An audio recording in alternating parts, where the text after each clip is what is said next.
মোৰতো কোনো এটকাও সম্পত্তি নাই, দৰমহাৰ বাদে মোৰ একোৱে নাই। মোৰ সম্পত্তিয়ে নাই। আপোনাৰ বাইদেউটো কাম কৰি খায় ন, চুৰ কৰিতো নাখায়। কিন্তু মোৰ এইটোকে কলো, আপুনি কোন পেপাৰৰ?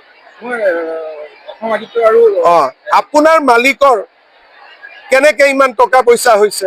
কাম কৰিয়ে হৈছে নে হোৱা নাই?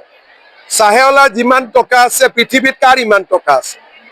গতিকে আপুনি এজন সাংবাদিকত কাম কৰে যোনে বেলেগ ব্যৱসায়ো কৰে, তো ইয়াতে যদি ভাল কৰি কোনোবাই কাম কৰি খায় তাত কাৰ আপত্তি আছে?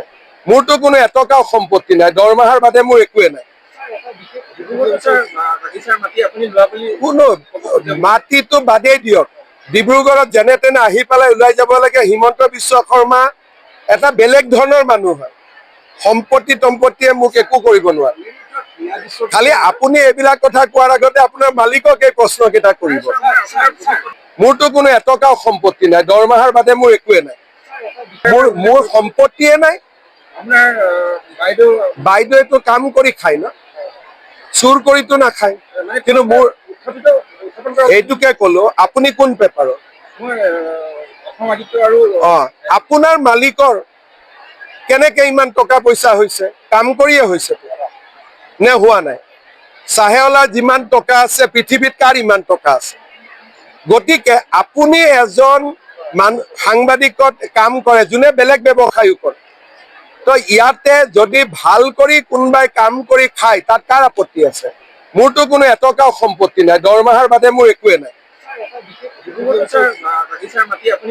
কোনো মাটিটো বাদেই দিয়ক, ডিব্ৰুগড়ত যেনে তেনে আহি পেলাই ওলাই যাব লাগে। হিমন্ত বিশ্ব শৰ্মা এটা বেলেগ ধৰণৰ মানুহ হয়, সম্পত্তি তম্পত্তিয়ে মোক একো কৰিব নোৱাৰে। খালি আপুনি এইবিলাক কথা কোৱাৰ আগতে আপোনাৰ মালিকক এই প্ৰশ্ন কেইটা কৰিব। মোৰতো কোনো এটকাও সম্পত্তি নাই, দৰমহাৰ বাদে মোৰ একোৱে নাই। মোৰ সম্পত্তিয়ে নাই। বাইদেউটো কাম কৰি খায় ন, চুৰ কৰিতো নাখায়। কিন্তু মোৰ এইটোকে কলো, আপুনি কোন পেপাৰৰ? আপোনাৰ মালিকৰ কেনেকে ইমান টকা পইচা হৈছে? কাম কৰিয়ে হৈছে নে হোৱা নাই? চাহেৱালাৰ যিমান টকা আছে পৃথিৱীত কাৰ ইমান টকা আছে? গতিকে আপুনি এজন সাংবাদিকত কাম কৰে যোনে বেলেগ ব্যৱসায়ো কৰে, তো ইয়াতে যদি ভাল কৰি কোনোবাই কাম কৰি খায় তাত কাৰ আপত্তি আছে?